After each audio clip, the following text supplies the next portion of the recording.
하나님의 말씀은 요한계시록 20장을 보도록 하겠습니다.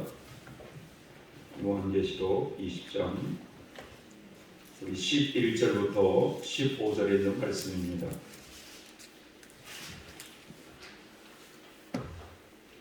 요한계시록 20장 11절부터 15절에 있는 말씀 우리 한번 읽어보겠습니다. 시작. 또 내가 크고 흰 보좌와 그 위에 앉으신 자를 보니 땅과 하늘이 그 앞에서 피하여 간데 없더라. 또 내가 보니 죽은 자들이 물론 대소하고 그 보좌 앞에 섰는데 책들이 펴있고 또 다른 책이 펴졌으니 곧 생명책이라. 죽은 자들이 자기 행위를 따라 책들에 기록된 대로 심판을 받으니 바다가 그 가운데서 죽은 자들을 내어주고 또 사망과 음부도 그 가운데서 죽은 자들을 내어주매 각 사람이 자기의 행위대로 심판을 받고 사망과 음부도 불못에 던지우니 이것은 둘째 사망 곧 불못이라. 누구든지 생명책에 기록되지 못한 자는 불못에 던지우더라. 아멘. 오늘 이 본문의 말씀을 가지고 우리는 심판대를 의식하며 사는가 하는 제목으로 말씀을 나누고자 합니다. 설 명절 여러분 잘 보내셨습니까? 여러분들 덕분에 저도 기도를 잘 마치고 왔습니다. 우리 새해에는 작년보다도 더 예수님을 더 많이 사랑하셔서 예수님의 축복을 풍성하게 누리는 우리 성도님들 다 되시길 주님의 이름으로 축복합니다. 우리가 이 명절을 맞이하면 저희 수도회 안에서는 이 금식 성회를 우리가 하게 되는데 이번에도 한 20여 명 안짝으로 금식을 이제 하게 됐어요. 근데 1월 그 사경회 때 이번에 사경회가 굉장히 좀 온라인 예배로 드렸지 않습니까? 그래서 이번 1월 사경회 때 오신 분 중에 한 분이 금식성회도 또 이번에 오셨어요. 근데 이분의 연세가 여러분 80이 되신 권사님이시거든요. 이 80이 되신 권사님이신데 집안이 아마 4대째 예수님을 믿는 집안이라고 그래요. 연세가 80이 되신 분이신데 2박 3일 금식하러 오신 거예요. 금식을 다 마치고 관악역으로 모셔드리는데 그분이 연세가 80이신데 이화여대를 나왔더라고요.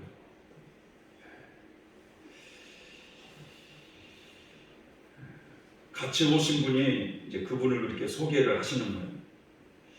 여러분 연세가 80 정도 된다면 우리 이장로님 정도 연세 되시는데 우리 장로님 그때만 돼도 중학교만 다녀도 많이 배웠다고 하는 그런 시절이거든요.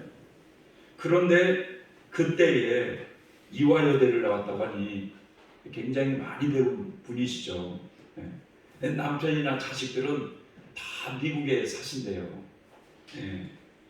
근데 자기도 미국 영주권이 있는데 그냥 그거 다 포기하고 자기는 혼자 한국으로 들어왔다고 그럽니다.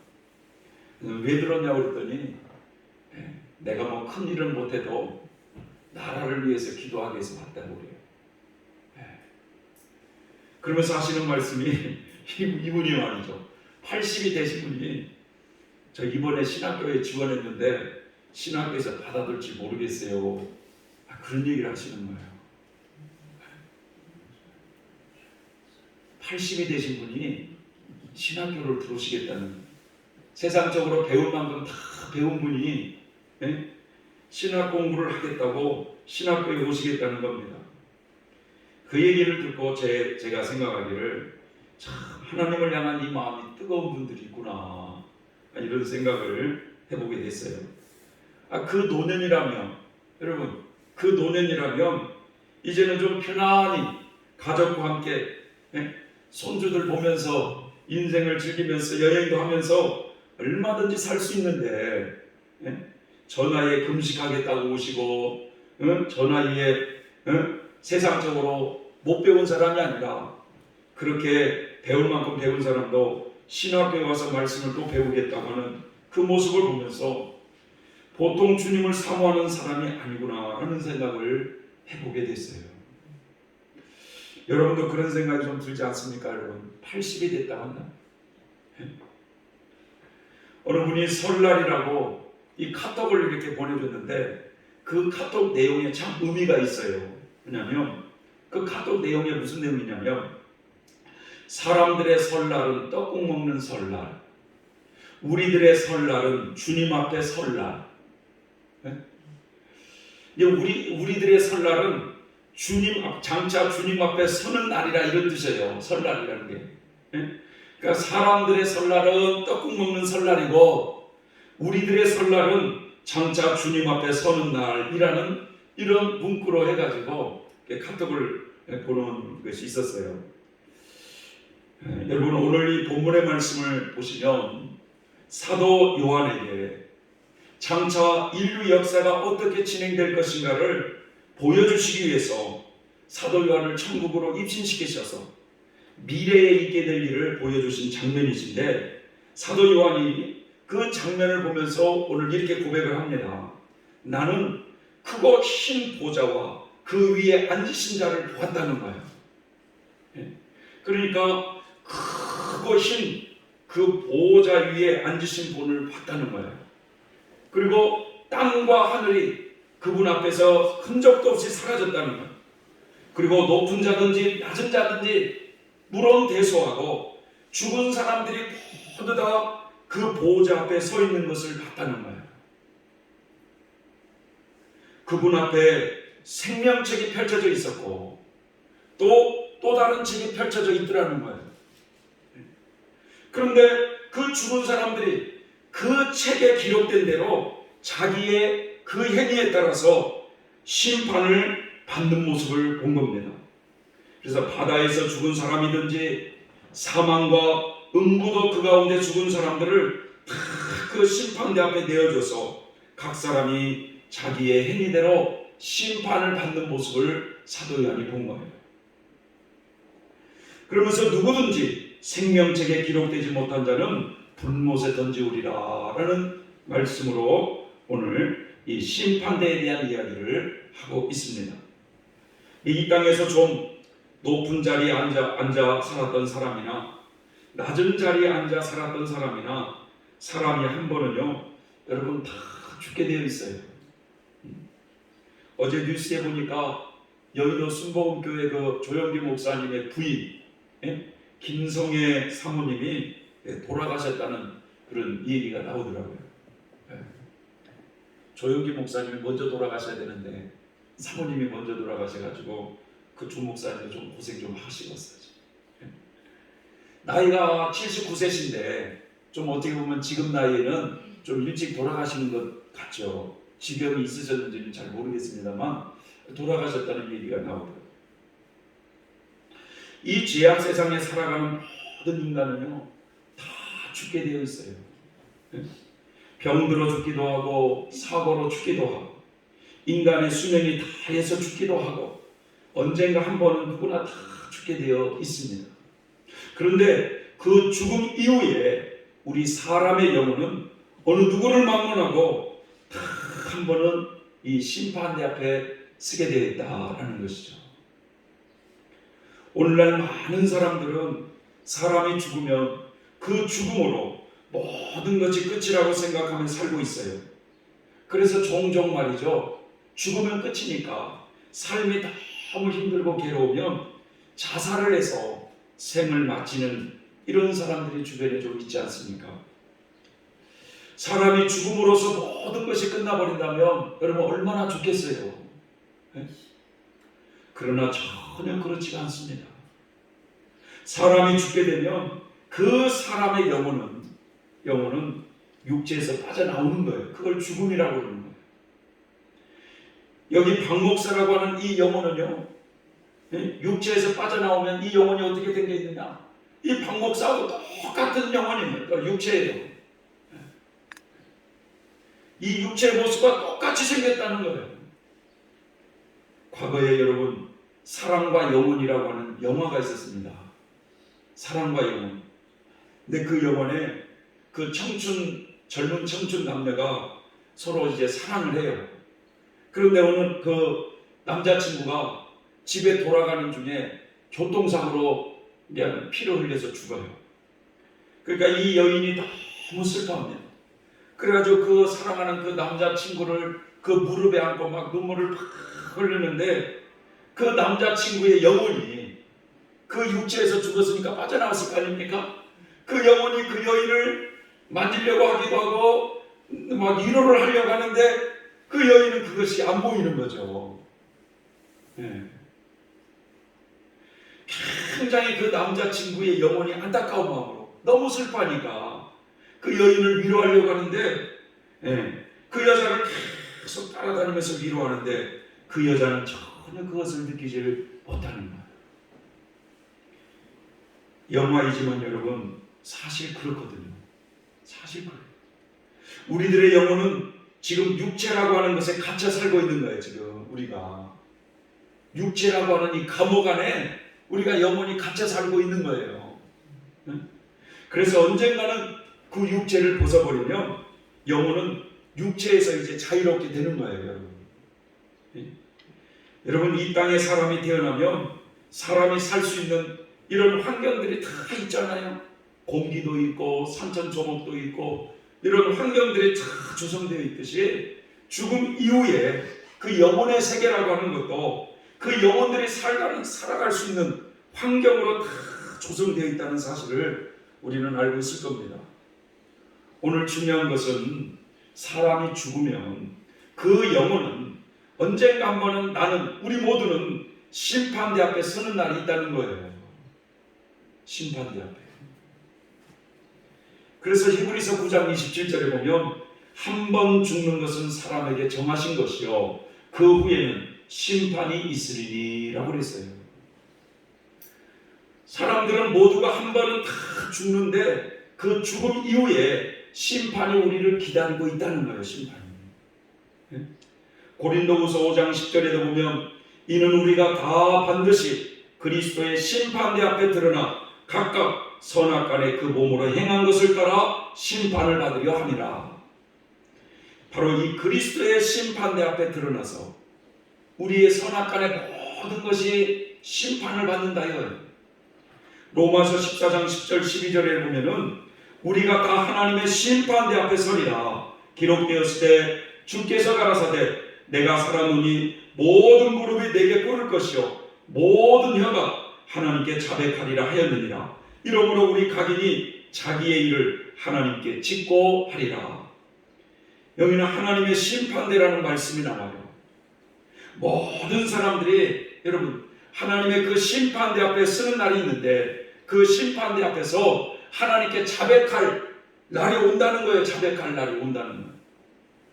뭘 자백할까요, 여러분? 자신이 지어온 죄를 자백하게 되어 있어요. 자백하게 되어 있어요. 오늘 우리가 읽은 이 계시록 20장에도 크고 흰 보좌 앞에 서서 심판을 받는다고 말씀하고 있지 않습니까? 이걸 백보자 심판대라고 해요. 백보자. 크고 흰 보좌라 해서 백보자 심판대라고 말합니다. 그래서 성경에는 이 심판대가 세 종류로 나와요. 하나님의 심판대, 그리스도의 심판대, 백보자 심판대가 나오는데 명칭이 다를 뿐이지 똑같은 심판대라는 사실이에요. 하나님이 운영하시는 심판대다. 그런데 하나님의 심판대, 그리스도의 심판대는 이해를 할 수 있겠는데 이 백보자 심판대라는 의미는 뭐냐? 백보자. 이 백보자라는 의미는 뭐냐? 흰 보좌에 앉으신 분이 심판하신다 이런 뜻이거든요. 원래 이 성경에서 시다라는 것은 의로움을 나타내는데 그 의로운 보좌 위에 앉으신 분이 심판을 하신다 이런 뜻이에요. 여러분 이 보좌라고 하는 것은 보배로운 자리, 다시 말하면 임금이 앉는 자리를 말하는 거예요. 임금이 앉는 자리. 우리들이 앉는 자리를 뭐라고 그래요? 의자라고 그러지, 의자. 그러나 임금이 앉는 자리를 어자, 보좌 이렇게 말을 하잖아요. 그래서 의롭고 그 높으신 분이 앉아 심판하신다는 의미로 백보자라는 말을 쓴 겁니다. 이처럼 사람이 죽게 되면 어느 누구를 막론하고 하나님의 심판대 앞에 그 백보자 앞에 서게 되어 심판을 받게 되는데 책들에 기록된 대로 심판을 받는다 이렇게 되어 있어요. 그러니까 이 심판대 앞에 우리가 다 쓰게 될 건데 거기에는요 그 책상 앞에는 두 종류의 심판의 책이 있더라 이거예요. 두 종류의 심판의 책. 하나는 예수님을 믿고 구원받은 성도들의 이름과 행위가 기록되어 있는 그 생명책이 딱 있고, 그리고 또 하나는 불신자들이 살았던 삶이 낱낱이 기록되어 있는 그 불신자들의 이름과 행위가 기록된 그 심판의 책이 딱 있더라는 거예요. 그래서 이 심판대에서는 그 책들에 기록된 대로 심판을 받는 것입니다. 어떤 사람이 80년의 인생을 살았다고 한다면 그 80평생 살았던 자신의 인생을 그 심판대 앞에 서서 이제 선악간에 선을 행한 것에 대해서는 잘했다고 칭찬을 받으며 상급을 받을 것이고, 죄를 범한 것에 대해서는 이제 죄값을 치르는 심판을 받게 되어 있어요. 심판. 그런데 이 심판대가 어느 한 곳에만 딱 있느냐 이렇게 생각해서도 안 된다고 그래요. 심판대가 여러 곳에 설치되어 있다는 거야. 여러 곳에. 예를 들자면 우리 한 나라의 법원이라고 하는 것이 대법원이 있잖아요. 대법원. 그러나 지방에도 법원들이 있잖아요. 그래서 이 지방에서도 얼마든지 뭐 죄값을 심판하고 판결을 내려주는 것처럼 이렇게 심판대도 바로 곳곳에 죽음 이후에 그 심판대가 곳곳에 설치되어 있더라. 그런데 이 심판대는 이 땅에서 선을 행했던 것, 악을 행했던 것에 대한 정확한 판결을 해서 선을 행한 것에 대해서는 상을 주시고 악을 행한 것에 대해서는 벌을 받게 되는 것입니다. 그러니까 이 땅에서 우리들이 살면서 말하고 행동하는 것 하나하나, 여러분 누군가가 그걸 지금 다 찍고 기록하고 있다는 사실을 우리는 이걸 놀래야 돼요. 여러분 창세기에 보면 그 아브라함의 그 여종이 누구였죠? 이름이? 하갈이었죠. 하갈이 그 하나님을 체험하고 나서 뭐라고 고백합니까? 하나님은 감찰하시는 하나님이다. 이런 고백을 하거든요. 나를 감찰하셨다 이거. 나를 감찰하셨다. 여러분 저와 여러분의 모든 말과 행동을 다 기록하고 있다는 사실을 우리는 알아야 돼요. 여러분 이걸 믿습니까? 이걸 믿습니까? 네? 제가 오늘 이 시간에는 세 분의 이야기를 좀 하고 싶어요. 김선희 권사님이라고 하시는 분이 있어요. 김선희 권사님. 이분이 영계 체험을 하시는 그 간증을 들어보면 자신이 살아왔던 말과 행동에 대해서 심판을 받는데 그분의 표현이 이렇습니다. 이 심판받는 곳에 딱 갔더니 그분의 표현이 그래요. 자기의 그 창자를 말이죠. 뽑아내가지고 하늘에까지 이 창자를 쭉 늘여놓고 거기서 하나하나 신문을 하기 시작하더라는 거예요. 그러면서 이제 뭐라고 하냐면 너 몇 살 때 남의 것을 도둑질했느니라 라고 이렇게 물었어요. 하나님의 음성이 딱 그게 들린 거야. 그러니까 이 김선희 권사님이 뭐라고 하냐면 저는 남의 것 도둑질한 적이 없습니다 라고 이렇게 딱 하더니 그 말이 떨어진과 동시에 TV 화면에 다 나타나더니 대형 멀티미터가 다 나타나더니 그 어렸을 때 남의 집에 그 털실 있잖아요. 그 뭐 옷 이렇게 짜는 거 있잖아요. 모자 같은 거 이렇게 짜는 그 동그랗게 생기는 털실. 이해되죠? 동그랗게 생긴 털실. 토실이라고 그러나? 토실 죄송합니다. 제가 토실 이 동그랗게 생긴 거. 그것을 옆집에서 몰래 훔쳐가지고 갖고 온 거예요. 아니 그게 그대로 보이는 거야. 그대로 장면에서. 그러니까 잘못했습니다. 제가 죄인지도 모르고 그랬습니다.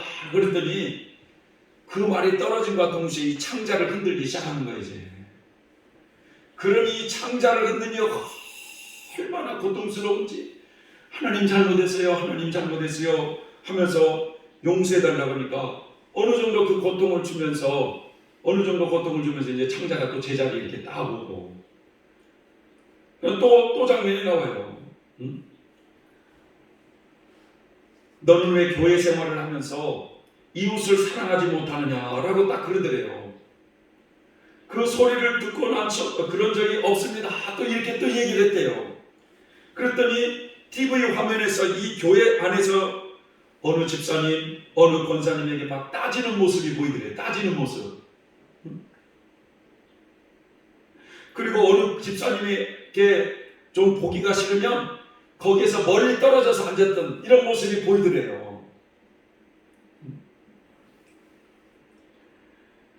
그러면 또 그 모습을 보면서 용서해달라고, 잘못했다고 그러면 이 죄값이 조금 더 중한 죄일수록 이 창자를 흔드는 것이 더 심하게, 더 고통을 주더라는 거예요. 네.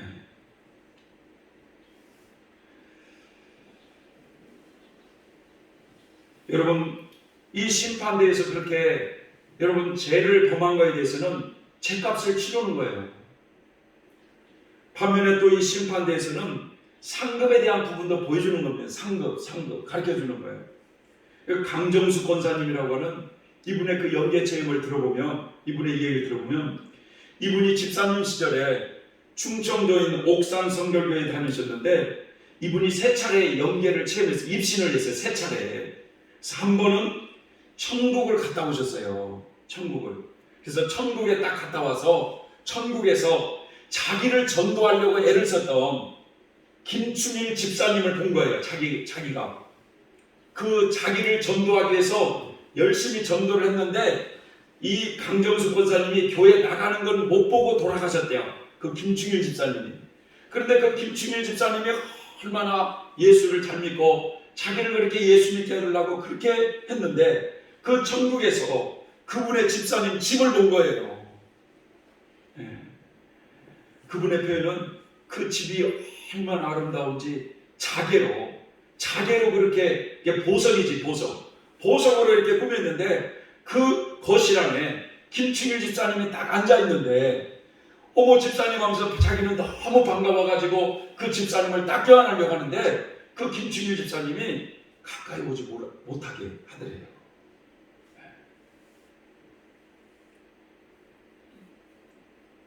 그런 경험을 하고 이분이 천국에 들어가기 전에 교육받는 낙원에서 사람들을 어떻게 교육시키는가 그 부분을 처음에 입신을 해서 갔다 왔어요.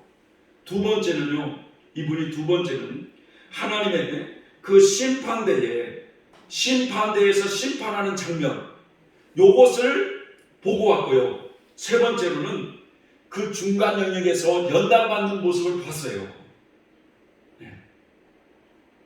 세 장면을 보고 세 번을 입신하고 왔는데 제가 오늘 말씀을 드리고 싶은 것은 이 하나님의 심판대 앞에 딱 섰을 때 이분이 이렇게 경험을 해요.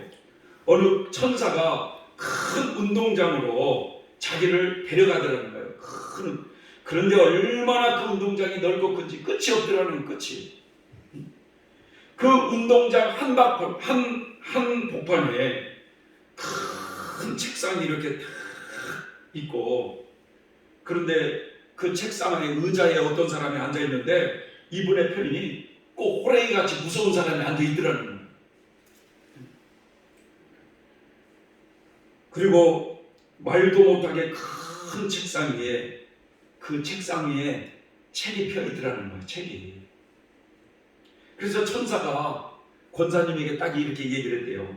너 저게 무슨 책인지 아니? 라고 물었대요. 천사가. 그랬더니 그 권사님이 내가 그걸 어떻게 알아요? 라고 하니까 이 바보야 저 책이 바로 생명책이라는 책이야 라고 하니까 이 권사님이 또 뭐라고 하냐면 생명책이 뭐래요? 이렇게 물은 거야. 그러니까 천사가 뭐라고 하냐면 너는 교회를 다니면서 생명책도 모르냐? 응? 성천교회 성도님들이 여러분 우리 차권사님이라 여러분 한 분도 말이죠. 하나님 앞에 섰을 때 너는 이 책이 뭐냐라고 했을 때 그게 뭐대요? 이런 사람 없기를 바랍니다. 도대체 네 교회 목사가 누구였길래 그것도 안 가르쳤냐? 생명책이 어떤 책입니까, 여러분? 구원받은 성도들의 이름과 그 행위가 기록된 책이라고 하잖아요. 그런데 저 책이 바로 생명책이라고 천사가 그 권사님이 가르쳐주면서 성도님들이 교회에서 섬기는 모습을 그 책에 다 적여놨는데, 이분이 특별히 말이죠, 옥산 성결교회를 다녔기 때문에 옥산 성결교회 성도들의 그 모습을 다 거기에 보여주기 시작한 거예요. 이제 거기서. 그래서 거기에 어떤 내용이 나오냐면 이런 내용이 나옵니다. 목사님이 주님을 위해서 봉사하는 것, 장로님이 교회를 위해서 수고한 것, 집사님, 권사님들이 교회를 위해서 섬기면서 이런 모든 것들이 이제 거기에 다 적혀져 있는데, 어떤 성도가 서울 간다고 하는 핑계로 주일을 빼먹었어요. 주일을 빼먹으니까 그 성도의 주일이라고 하는 그 날짜에 각계표가 이렇게 딱 있는 거야. 각계표가 빨간 글씨로. 옛날에 우리 여러분 초등학교 때 우리 학교 다닐 때 뭐 이렇게 틀리면 뭐 이렇게 빨간 걸로 막 선생님이 해주고 맞았다고 뭘 해줬어요? 동그라미 해줬죠? 네. 그러니까 주일을 빼먹어 그 부분에다는 각계표를 딱 이렇게 해놓고 어느 성도가 성미를 말이죠. 옛날에는 성미를 뗐잖아요. 그래서 이 감사하는 마음으로 그 성미를 떼가지고 교회에 바치면 그 성미 부분에는 동그라미로 빨갛게 이렇게 딱 있더라는 거예요. 또 어떤 성도는 성미를 떴다가 아까워가지고 좀 덜어냈다가 그러면서 어떤 생각이 드냐면, 목사만 사람인가? 우리도 먹고 살아야지 하면서 이런 생각을 하고 이렇게 드렸잖아요. 아이고, 그런데 그것은 인정을 안 해주더라는 거예요. 밖에뼈로 딱 있더라는 거예요. 성도들이 헌금을 내는 모습을 보여주는데 11조나 헌금을 감사하는 마음으로 드리는 것에는 동그라미를 딱 쳐놓고 11조를 하지 않는 성도에게는 그 부분에 갈대뼈를 딱 해놨더라는 거예요. 여러분, 이게 뭘 보여주고 있는 거냐? 지금 그냥 그것은 우리가 하나님을 섬기면서 선을 행했던 것들을 동그라미로 인정해 준다는 것은 그 부분에 상급을 내가 너에게 주겠다, 이런 뜻 아니겠습니까? 이해되시죠? 그러나 각교표가 있다는 건 뭐예요? 상급이 없다, 이런 뜻이에요. 이게 지금 상급을 받는 부분을 하나님께서 그 교회 그 성도를 보여주면서 그런 것을 지금 보여준 거예요, 그분에게. 여러분, 제가 이렇게 말을 하면 좀 실감이 안 나잖아요. 제가 금식을 하고 와서 좀 몸이 피곤해가지고 설교 준비도 못하고 잠을 딱 잤는데, 참 하나님은요, 제가 금식하고 온 부분을 점수를 딱 주는 거야. 점수를 매기는데 어떻게, 왜 이렇게 있잖아요. 학점, 이렇게 대학교 같은 데 가면 몇 점 해가지고 뭐 이렇게 학점을 주는 게 있잖아요. 예? 옛날에 뭐 초등학교 때는 뭐 100점 이런 게 이러는데, 이렇게 학점을 주는데, 제 그 꿈속에서 느낌이 뭐냐면 2.3이나 2.4, 2.5 요 정도 받은 사람은 굉장히 잘 받는 거예요. 그 꿈에 어느 부분에서. 예? 그런데 내가 받은 점수가 몇 개가 있는데 1.8, 1.8 그리고 2.1 요런 게 있는데, 제가 보니까 몇몇 분이 저보다도 이렇게 점수를 잘 받아가지고 아주 공부를 잘하는 2.3, 4 이렇게 우등생이 있더라는 거예요. 야, 그 꿈을 꾸고 나서 말이죠, 하나님은 우리 생활 구석구석을 점수를 내리시는구나 하는 것을 깨달았어요. 여러분, 제가 이제 이걸 지금 하나 틀어놓은 것은 뭐냐면, 우리 박영문 성도라는 간증이 있어요. 그걸 한번 잘 들어보세요. 왜냐, 내가 직접 이렇게 예를 들은 얘기는 보다 그 사람이 직접 얘기하는 게 더 실감이 가니까. 이 박영문 성도는요, 전라남도 광주 사람이거든요. 성격이 너무 사나우니까 그 부인 되신 분이 고생을 너무 많이 했어요. 근데 이분이 서울에 올라와가지고요, 이분이 꽝패 출신이거든요. 서울에 올라와가지고 옛날 여러분 파출소 방범대원이라고 들어보셨습니까? 방범대원. 네, 방범대원을 했던 시절에 어느 날 친구하고 술을 잔뜩 먹고 오토바이를 몰고 타고 가다가 자기가 운전하다가 아마 그 좌회전 금지구역에 좌회전을 딱 하다가 이 차하고 부딪혔어요. 그래가지고 그 교통사고로 말이죠. 친구는 떨어져가지고 완전 내진탕이 돼가지고 보름 만에 식물인 가라고 있다가 보름 만에 그냥 죽었고, 이 사람은 낙법을 어떻게 잘했는지 하나 다치지도 않았어요. 근데 이제 사람을 죽였기 때문에, 인사사고이기 때문에 이분이 영등포 구치소에 이분이 6개월 동안 있었던 것입니다. 그렇게 구치소 생활을 하는 중에 부인이 남편을 버리고 도망을 갔어요. 이제 도저히 저 남편하고 못 살겠다. 아마 그래서 친정 쪽에 부모님들도 말이죠, 사이라면 고개를 흔들 정도야. 고개를 사이라면. 그러면서 다시는 내 딸을 주지 않겠다고 그렇게 다짐을 했나 봐요. 그 나중에 알아보니까 뭐 부인 되시는 분이 뭐 어느 뭐 카페에서 술을 따르고 있다더라, 뭐 이런 얘기를 들어가지고 그 박영문 성도가 뚜껑이 열려가지고 처갓집 식구를 죽이겠다고 이렇게 생각해서 나중에 구치소에 나온 뒤에 석유 한 통을 가지고 그 부인 집안 식구를 다 죽이려고 이렇게 결심을 한 사람입니다. 이분이 마지막 광주에 있는 어머니 얼굴 한번 뵈고 올라온다고 그렇게 내려갔다가 차 시간에 여유가 조금 있어가지고 이분의 표현을 뭐라고 표현했느냐, 배 깔고 자고 있었다는 거예요. 배 깔고 자고 있었다.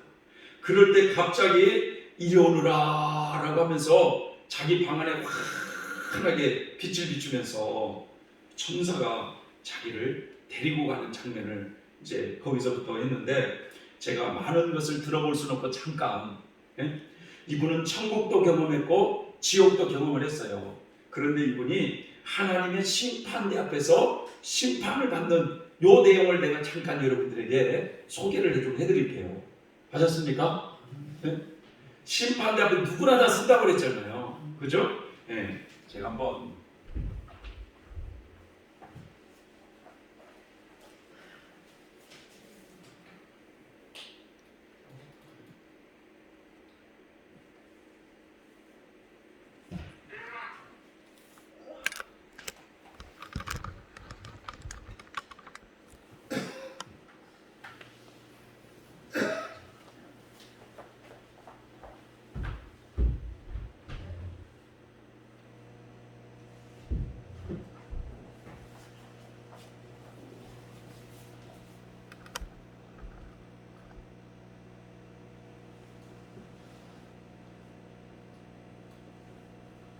제가 쳤다는 것을 봤습니다.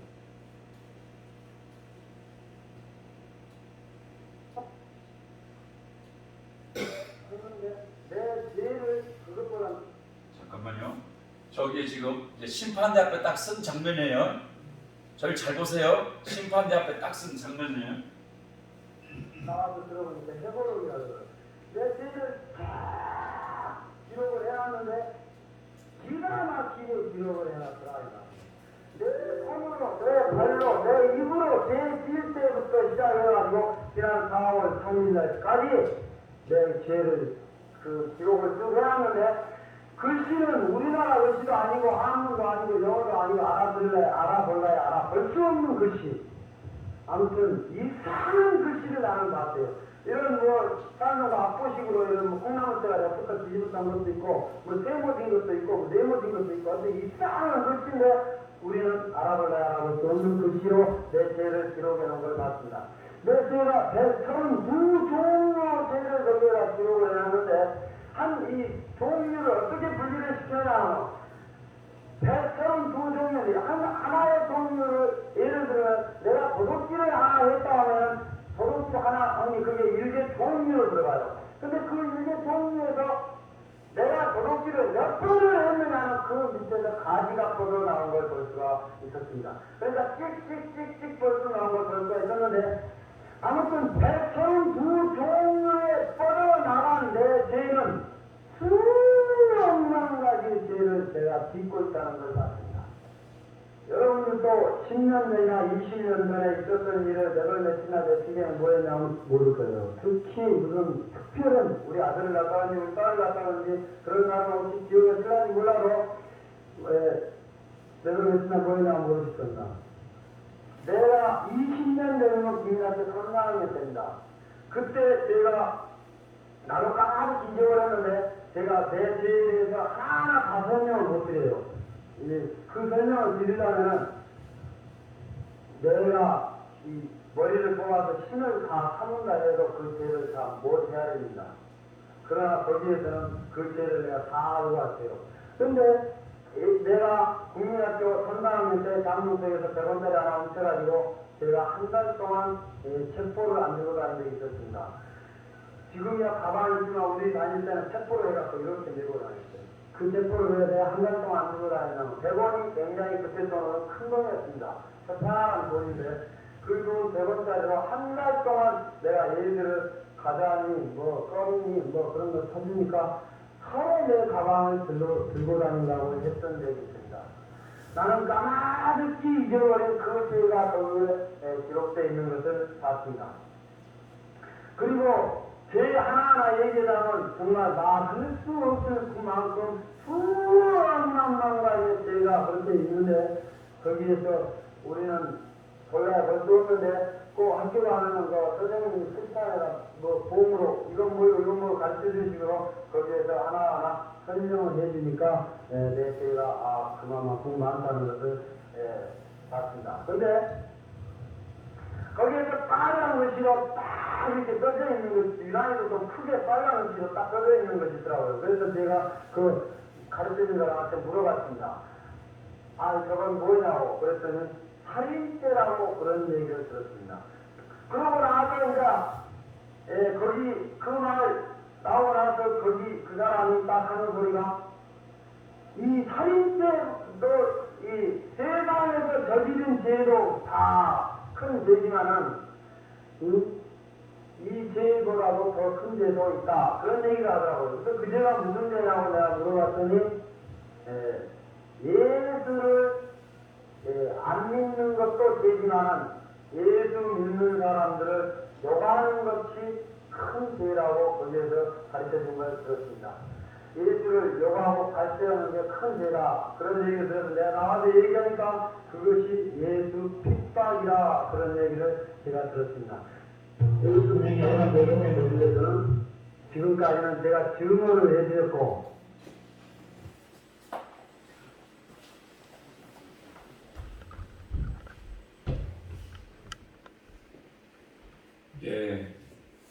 그러니까 지금 심판대 앞에서 자기는 132가지의 죄를 졌는데 그 죄에서 또 가지가 얼마나 또 많이 쳤겠어요. 문제는 뭐냐면 참 우리들이 이처럼 말이죠. 삶의 하나하나 천사들이 우리를 기록하고 있다는 사실을 알고 살아야 된다는 거예요. 그리고 우리의 생이 마칠 때 그 심판대에서 인생을 살았던 것에 대한 심판을 반드시 받게 된다는 겁니다. 그런데 여기서 똑같이 한 가지 꼭 기억해야 할 것은 뭐냐면 성도들에게 있어서 회개 생활이 그렇게 중요한 것은 뭐냐면 그 기억나는 부분대로 다 회개를 하면 그 죄에 대해서는 그 부분을 지워버린다는 거예요. 회개 생활이 그렇게 중요한 거예요. 회개 생활이. 회개를 한 부분에 대해서는 그 어떤 죄를 졌다 할지라도 그 부분은 죄로 인정을 해주지 않고 그냥 지워버린다는 거예요. 거기에서 지워버리는 거예요. 그러니 여러분 성경에도 그렇게 말씀하고 있잖아요. 예수님의 이름으로 회개할 때 도말해 준다고 그랬잖아요. 우리는 그 말씀을 믿어야 돼요. 믿습니까 여러분? 그러니까 우리가 지금 인생을 살면서 우리가 회개를 해도 말이죠. 그냥 뭐 대충 이렇게 하는 게 아니라 내가 엄마 뱃속에서 10달 동안 있었던 것도 생각해보고, 한 살에서 10살까지 내가 어떻게 살았는가 생각해보고, 10대를 내가 어떻게 살았는가 생각해보고, 20대를 내가 어떻게 살았는가, 30대를 어떻게 살았는가 쭉 생각해봐서 그 순간순간 조금씩 안 좋은 기억이 나는 것이 있다면 회개하는 영혼은 복된 영혼이에요. 근데 여기서 우리가 또 한 가지 중요할 것은 여러분, 똑같은 방법으로 죄에 대한 형벌을 받는 것이 아니라는 거예요. 김선희 권사님 같은 경우는 심판대에 섰을 때 창자를 가지고 흔들면서 이렇게 죗값을 치렀잖아요. 그런데 꼭 그런 방법으로만 하는 게 아니라 다양하다는 거예요. 그 공수생님이 그 내용에 그런 내용이 있더라고요. 어느 분이 공무원이었는데 어떤 글을 모르는 할아버지 한 분이 그 공무원한테 서류를 가지고 왔다는 거야. 뭐 도움을 받기 위해서 온 거죠. 그런데 그 공무원이 보니까, 자세히 보니까 그 서류에 글자 하나만 고치면 그 어마어마한 땅이 자기 땅이 될 것 같더라는 거야. 그 공무원이 보기에. 그런데 이 할아버지는 이 글자를 모르는 분이죠. 그래가지고 이 공무원이 그 서류에다가 말이죠, 그 땅 문서를 그렇게 글자를 고쳤나 봐요. 그래가지고 이 할아버지는 그것도 모르고, 그것도 모르고 나중에 말이죠, 이 서류가 뭐가 잘못돼가지고 땅이 뺏기고 그것 때문에 굉장히 고통을 당하다가 이분 이제 할아버지가 죽었어요. 그 공무원이 이제 땅을 차지하면서 부하게 살다가 공무원도 죽었습니다. 자, 근데 문제는 이 공무원이 하나님의 심판 앞에 딱 섰을 때 이분은 어떤 식으로 이렇게 심판을 이렇게 주느냐면은, 그 공무원이 심판대 앞에 딱 섰을 때 그 심판대 앞에 무덤이 딱 하나 보이더라는 거예요. 무덤이. 근데 갑자기 그 무덤 안에서 옛날 그 할아버지가 쑥 나오더니 아주 그냥 무서운 모습으로 내 이놈 하면서, 니놈이 내 땅을 뺏었지 하면서 막 그렇게 달려드는 그럴 때 이 공무원이 막 기겁을 하면서 막 놀래가지고 그러면서 그 죗값을 치르는 이런 장면도 나타나더라는 거예요. 이게 다양한 모습으로 이런 죗값을 치르게 하더라는 거죠. 제가 오늘 여러분들과 함께 말씀하고자 하는 것은 이 심판대를 우리도 의식하며 살고 있는가 하는 거예요. 여러분, 그곳에서는 이 땅에서 우리들이 행했던 모든 것을 선악간에 심판하는 곳이라는 것입니다. 우리가 이렇게 80년의 인생을 살았으면 그곳에서 심판을 받으면 죗값도 받지만, 여러분, 그 죗값만 다 받으면 곧바로 천국이냐? 또 그것도 아니에요. 연단을 또 받아야 될 거 아니에요. 연단을 상층부 연단 받는 곳에서 또 연단을 받으며 정결해져야 천국 곳간에 추수되지 않습니까, 여러분? 그래서 참 이 땅에서 우리들이 했던 모든 이 선악간에 심판을 받는다고 하는 것을 의식하면서 우리가 사는 동안 상급을 받을 수 있는 선을 행하며 살아가는 사람이 복이다는 거예요. 부지런히 상급을 쌓으라는 거예요. 상급을. 우리 모두 여러분, 하나님의 심판대를 의식하며 살아가는 우리 모두가 되셨으면 좋겠습니다. 기도하겠습니다. 사랑의 하나님 아버지, 감사를 드립니다. 오늘 사도 요한을 통해서 백보자 심판대, 이 심판대에 대해서 저희들이 말씀을 들었습니다. 항상 우리의 남은 인생의 삶도 이 심판대를 의식하며 살아가는 저희들이 되게 하여 주시옵시고, 남은 인생의 삶 최선을 다하여 선을 쌓아가는데 열심을 낼 수 있는 우리의 신앙생활이 되어줄 수 있도록 도와주시옵소서. 또한 우리의 인생의 여정을 뒤돌아보면서 순간순간 기억나는 죄악들은 우리 주님 앞에 철저히 회개하며 새롭게 변화되는 우리 모두가 되게 하여 주시옵소서. 예수님의 이름으로 기도 올려옵나이다. 아멘.